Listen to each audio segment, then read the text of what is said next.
ఓం శ్రీ మహాగణాధిపతయే నమః. ఓం శ్రీ గురుభ్యో నమః. ఓం నమశివాయ. మార్కండేయ పురాణంలో కరంధముడు విశాలుని మీదకు యుద్ధమునికి వచ్చుట గురించి తెలుసుకుందాం. కరంధముడు తన పుత్రుడు అవీక్షిత్తు కారాగారం నందు ఉన్న సంగతి తెలిసి విచారమును పొంది ఈ సంగతి మంత్రి సామంత సేనానాయకులతో చెప్పి విచారించగా వారందరినూ విచారించి, రాజోత్తమా, అవీక్షిత్తు యుద్ధ విశారదుడు. ఆ వీరుని యుద్ధమునందు దేవేంద్రాదులు జయింపలేరు. అధర్మ యుద్ధమున ఏమరిపాటున అతనిని బంధించి ఇందురని చెప్పారు. ఆ మాటలను కరంధముడు విని చతురంగ బలములను తీసుకుని రణభేరిని వేయించి బయలుదేరి వెళ్ళి విదిశాపురమును నలువైపులను ముట్టడించి విశాలుని బంధించి తన కుమారుడు అవీక్షిత్తును కారాగారం నుండి విడిపించెను. అలా విడిపించి తన కుమారుని రప్పించి కౌగిలించుకొని సమీపం నందు కూర్చుండపెట్టుకొనెను. అంతట విశాలుడు, రాజేంద్రులారా, నా యందు కోపము వహింపతగదు. నా కుమార్తె వైశాలిని అవీక్షిత్తునకు ఇచ్చి వివాహం చేసేదను. నా తప్పును క్షమించి ఇందులకు అంగీకరించవలసిందని కోరాడు.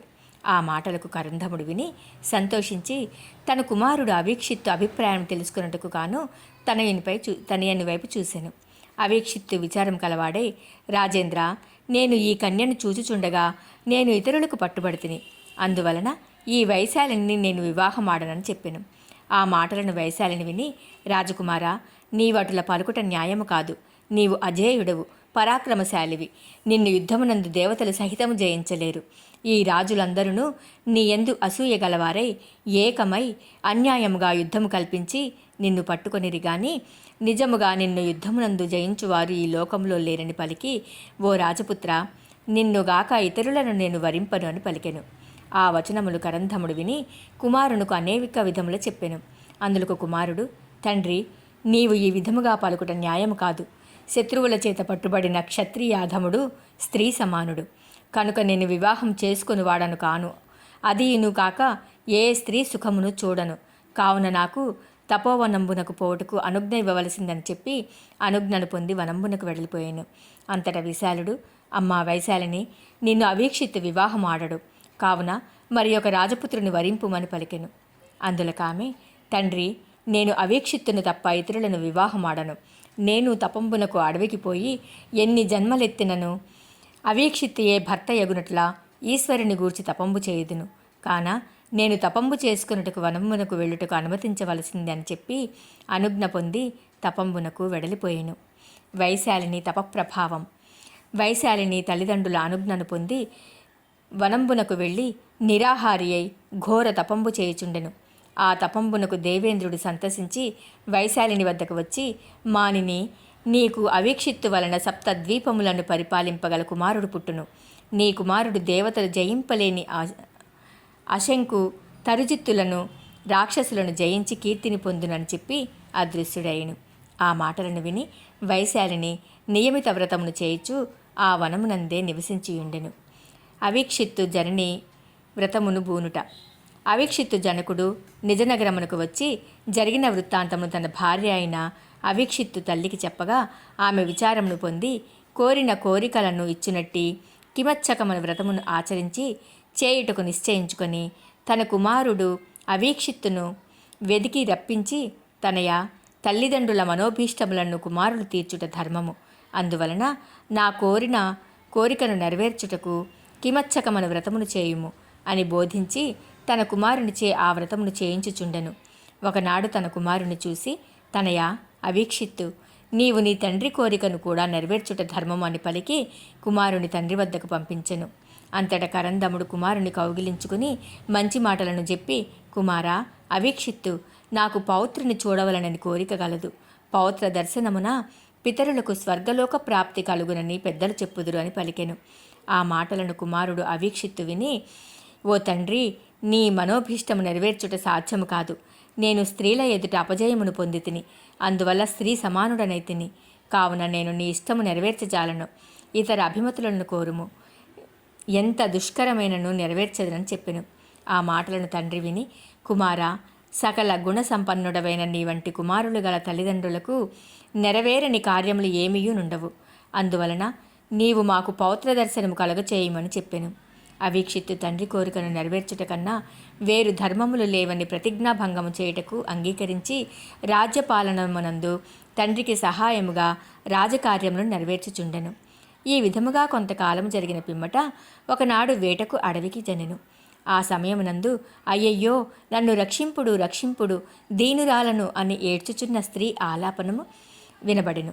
రాజపుత్రుడు ఆ రోదనము విని ఆ ఆర్తారావము వచ్చుచున్న వైపునకు తన గుర్రమును తోలెను. ఆ సమయమునందు దృఢకేశుడు అను రాక్షసుడు ఒక అంగనామణిని ఎత్తుకుని పోవుచుండటం చూసెను. రాక్షసుడు ఎత్తుకుని పోవుచున్న అంగనామణి ఇట్లను పలుకుచూ ఏడవసాగెను. ఈ భూలోకమునందు ఎవ్వని బల పరాక్రమములు విని రాజులు భయమును పొందుచుందురో, ఎవ్వని ప్రతాపాది సాహస ధైర్యాది గుణములను దేవతలు సహితము కొనియాడుచుందురో, అటువంటి బల పరాక్రమ సంపన్నుడైన అవీక్షిత్తు భార్యను, వీర ప్రతాపశాలియగు కరంధముని కోడలను, అటువంటి నన్ను ఈ దుర్మార్గుడైన రాక్షసుడు ఎత్తుకుని పోవుచున్నాడని రోదనము చేయుచుండెను.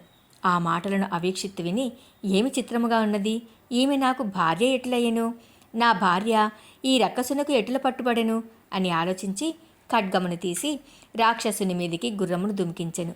ఆ రాక్షసుడు వైశాలిని క్రింద పారవేచి రాజుతో యుద్ధమునకు ప్రారంభం చేసెను. అంతటా అవీక్షిత్తు తన ఖడ్గమున రాక్షసుని సంహరించగా దేవతలు సంతోషించి పుష్పవర్షమును కురిపించిరి.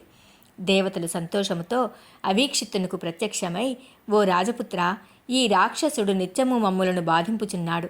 ఈ దుర్మార్గుని జంపుట చేత నీవు సర్వోత్తముడవని తలంచితిమి. నీకు కావలసిన వరములను కోరుము, ఇచ్చేదమని దేవతలు పలికిరి. ఇక వైశాలిని వృత్తాంతం. అవీక్షిత్తు దేవతలు పలికిన వాక్యములను వినిన పిమ్మట దేవతలను ఈమె ఎవరని ప్రశ్నించిరి. అందులకు దేవతలు ఇలా చెప్పారు: అవీక్షిత్తు ఈ వైశాలిని పుత్రిక వైశాలుని కుమార్తె. ఈమె నీ కొరకు అనేక బాధలు పొందుచున్నది. ఈమె యందు నీకు సకల గుణ సంపన్నుడకు పుత్రుడు పుట్టును. ఈమె తపంబు చేసి నీ వలన సర్వలోక పూజ్యుండును, సప్త ద్వీపాధిపతియునకు పుత్రుడు కలుగునట్లా వరములను పొందియున్నదని చెప్పి అదృశ్యులయ్యారు. పిమ్మట అవీక్షిత్తు వైశాలిని గాంచి, నీవు ఈ తావునకు ఎలా వచ్చితివి అని అడిగాడు. ఆ మాటలకు వైశాలిని, రాజపుత్ర, ఆనాడు నీవు నన్ను ఆదరింపకపోవట చేత తల్లిదండ్రుల అనుమతి పొంది ఈ తావునకు వచ్చి నిరాహారిగా నుండి తపంబును చేయుచుండగా దేవేంద్రుడు వచ్చి నీ వలన నాకు సప్తద్వీపాధియకు పుత్రుడు పుట్టునని వరంబులనిచ్చెను. అంతటా ఒక్క సర్పము వచ్చి నన్ను పట్టుకుని నాగలోకమునకు తీసుకుని పోయెను.